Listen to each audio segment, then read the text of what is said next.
Welcome to the ISO Show, dispelling myths and sharing tips for success to improve your business with ISO standards.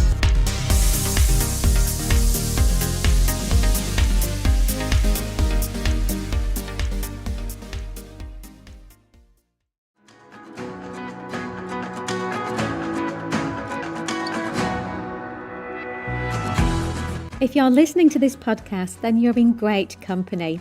We've got thousands of listeners who have a thirst for continual improvement and raising standards in business. Whether your interest is in quality, sustainability, or risk standards, I'd love to welcome you as a member to our online platform for all things ISO, the ISology Hub.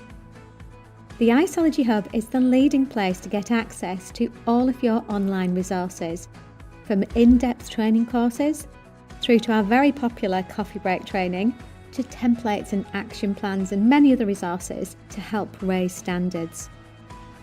As a member, you get access to over 100 courses, taking you from learner to practitioner to leader. The ISology Hub has all the resources that you need, which will really help to make your life easier and to help improve compliance in those business critical areas.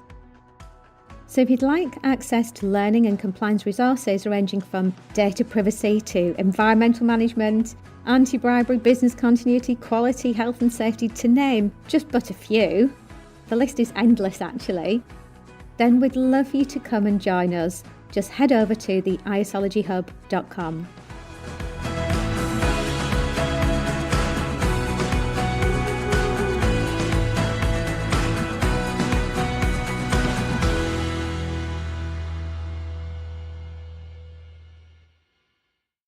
Hello, it's Ian Battersby here again on the ISO Show. I'm one of the senior isologists at Blackmores UK Limited.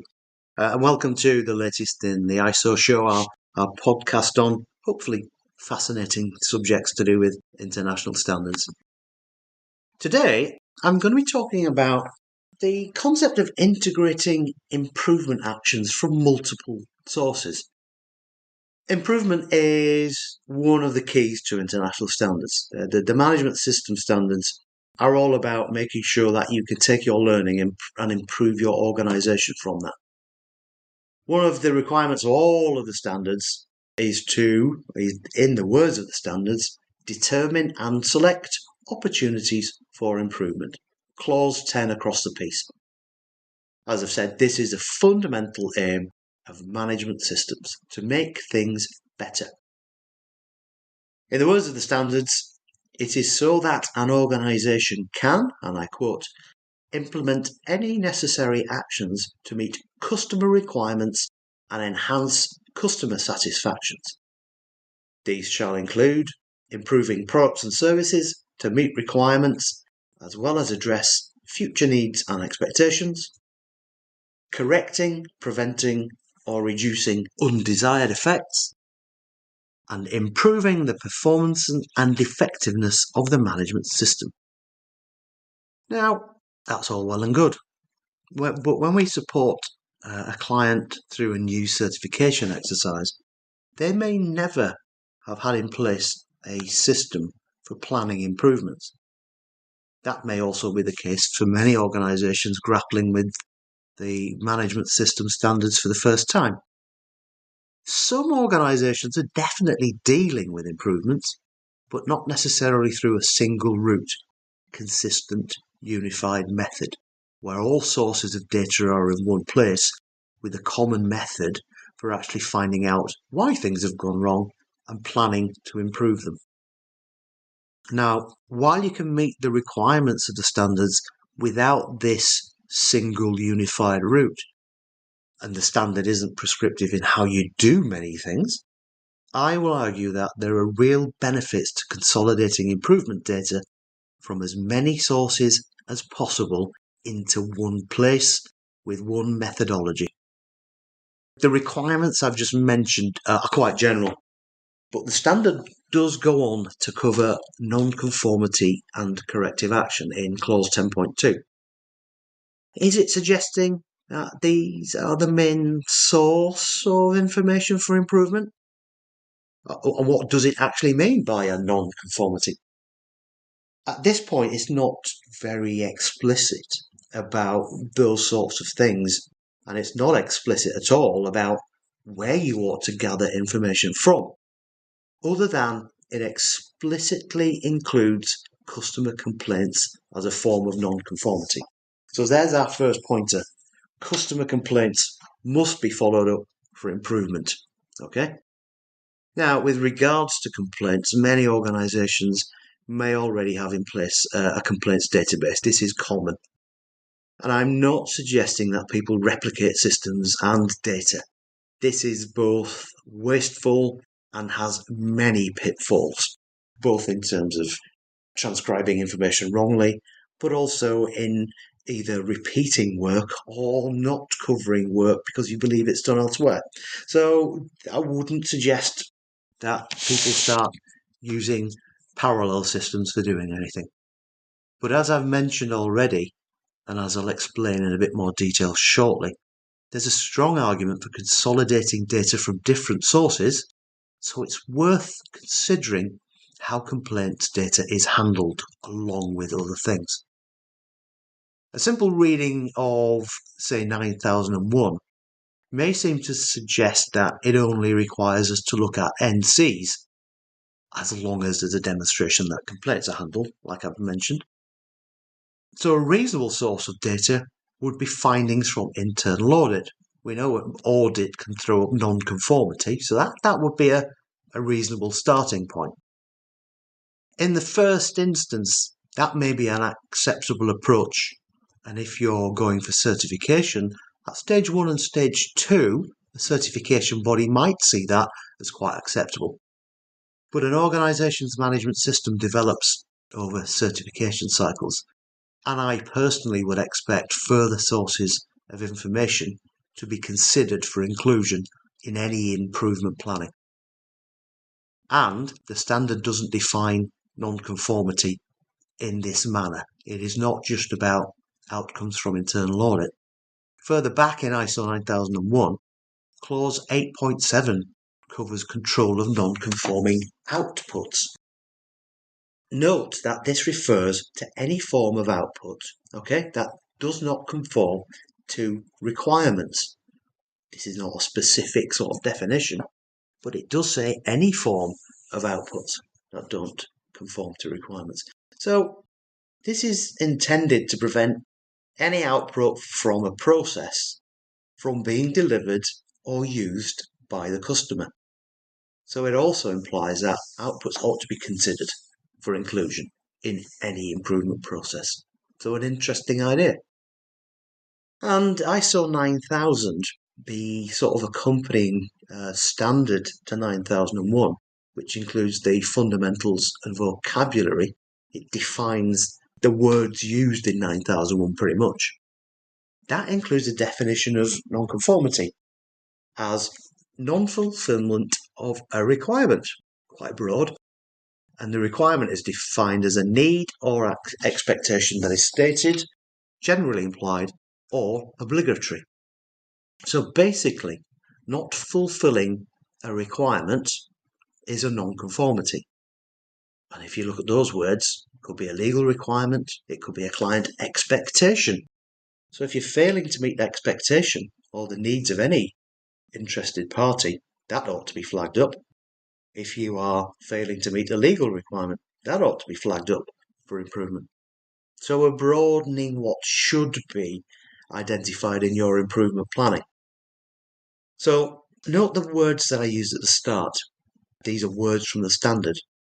Determine and select things for improvement planning. You don't have to include any specific sources that I may suggest, but you may need to justify how you have determined and selected them, right? So what have you included and what have you not included? So beware, you could be pulled up during certification on not including sources or not identifying why they're not included.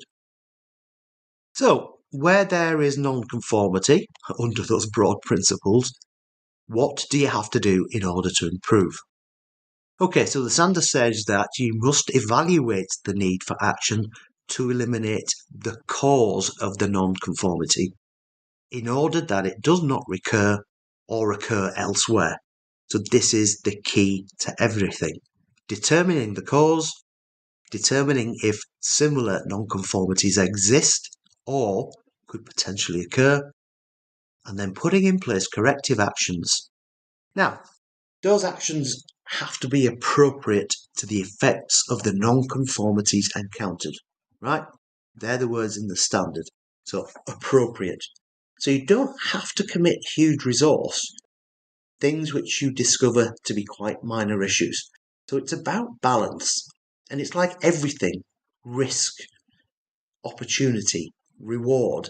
You don't apply enormous amounts of effort where you're not going to get a good return on that effort. But you do have to make a judgment on that. So it's all about finding cause. And this is well known. Without removing the cause, repetition may occur. And this is where integrating improvement data from multiple sources really does come into its own. I will float the idea of common cause. So, a single cause may manifest itself in many very different outcomes.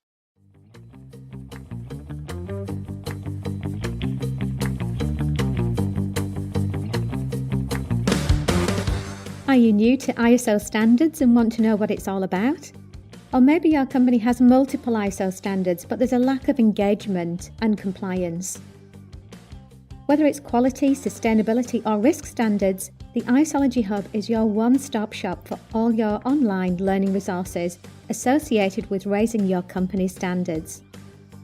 From as little as £99 a month, you can have unlimited access to hundreds of online training courses and achieve certification for completion of courses along the way, which will take you from learner to practitioner to leader in no time. So what courses are in the Hub? Well, there are courses on everything a head of quality, sustainability, information security and health and safety would need to manage compliance and raise standards. With over 100 courses available to you, here are examples of just a few. ISO 9001 Internal Auditor, how to transition to the new ISO 27001 standard, the role of ESG in quality management, and how to integrate management systems. But it's not just courses in the Isology Hub. You can access templates, downloads, and action checklists to take your business to the next level. So why not try the Isology Hub today? Just click on the link at www.isologyhub.com and you'll get access to all our resources within minutes. If you're interested in embedding best practice across your organisation or would like to develop an awareness and training programme for employees, we offer a free learning and development session to tailor a bespoke training programme based on your organisation's needs. So we'd love for you to join as an Isology Hub member. Just head over to isologyhub.com to get access to your unlimited training and compliance resources.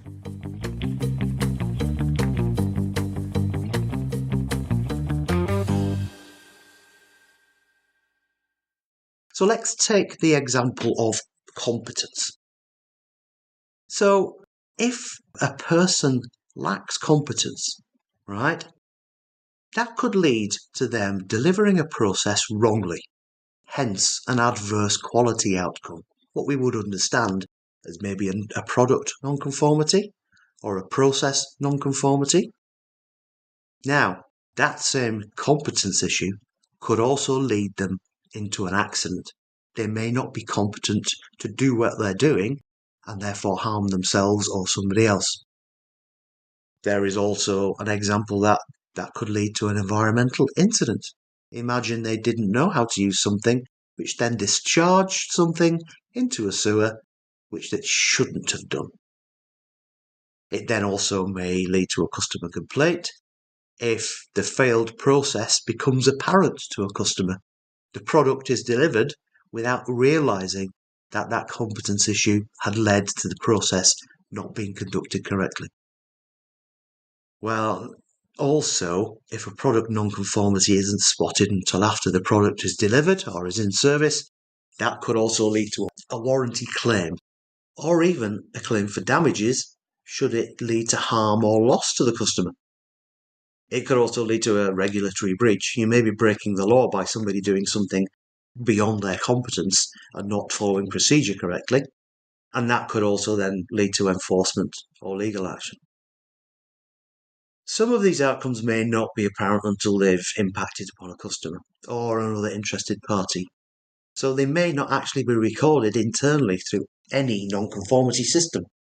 So your non-conformity system may not be picking up things which have gone wrong. So you see, to get to root cause, you may start from very many different places. And having a common methodology for establishing cause across different types of issues makes life a lot easier. So, what types of things, what sources of information should be considered in an improvement system? Well, firstly, we've mentioned internal audit. Internal audit's your way of independently assessing whether you meet your own requirements and the requirements of any standards that you're applying. So it's an assessment of conformity in a way, and therefore non-conformity. So that's a perfect starting point, as we mentioned earlier.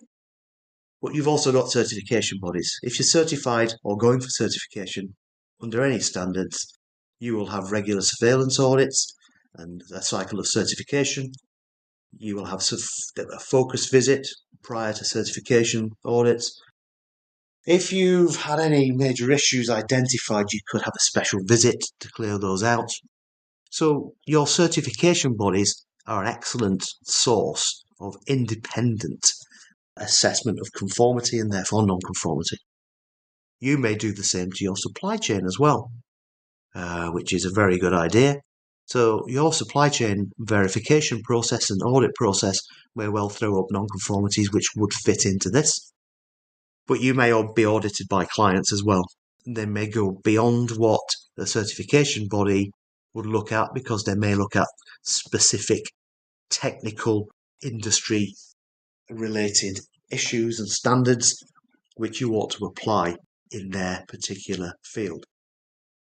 You may have other external audits as well. Again, there may be industry specific approval systems that your client base would like you to use. Management review is also a perfect example of where you can identify actions for improvement. Now, you need to be careful not to repeat your audit findings through the actions raised from management review, but there may be trends identified in audit, management review, which need separately addressing as a broader issue. So consider that. You've also got a number of other things that in establishing a management system you should have done. So, early clauses of the standard require you to establish the context of the organisation. We would traditionally do that through a SWOT and PESTLE, and from the SWOT and PESTLE, identify risks and opportunities. All of those could be sources for improvement actions. Certainly risks can be. So that's worth considering. As I've talked about already, accidents are a rich vein of information for making improvements, but again, near misses, and is the subject of one of our current ISO shows, safety observations. If you have a safety observation system, that's also can be a very useful basis for improvement actions. If you perform site inspections, that's also quite useful. You may have environmental incidents recorded.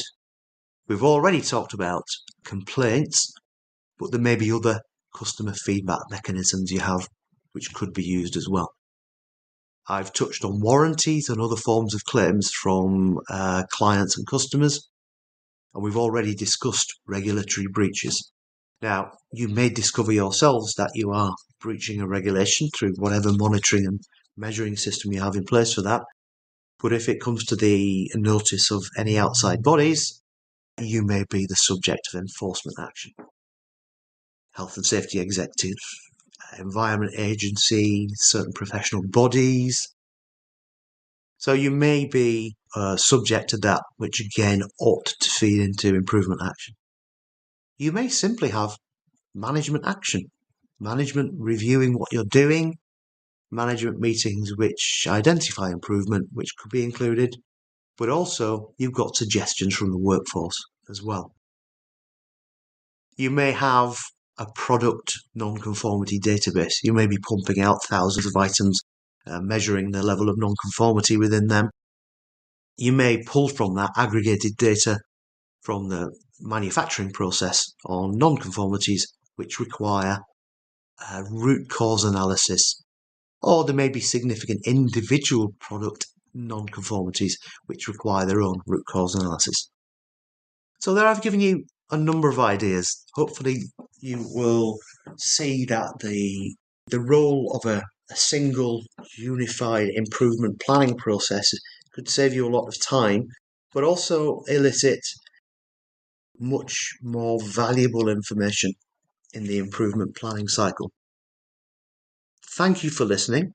Can I just, before I go, remind everybody to subscribe on your preferred media player, if you've not already done so. And if you could spare us just 5 minutes, please leave us a nice, shiny 5-star review. This really does help us to reach a wider audience. As always, if you've got any questions at all, or if you've got suggestions for any future topics you'd like to hear, please feel free to send us an email or just comment on whatever media player you use.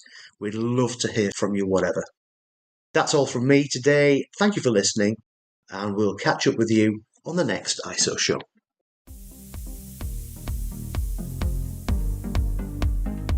Looking to use ISO standards to drive better business practice? Contact us at blackmoresuk.com to access further information and book your free 15-minute call.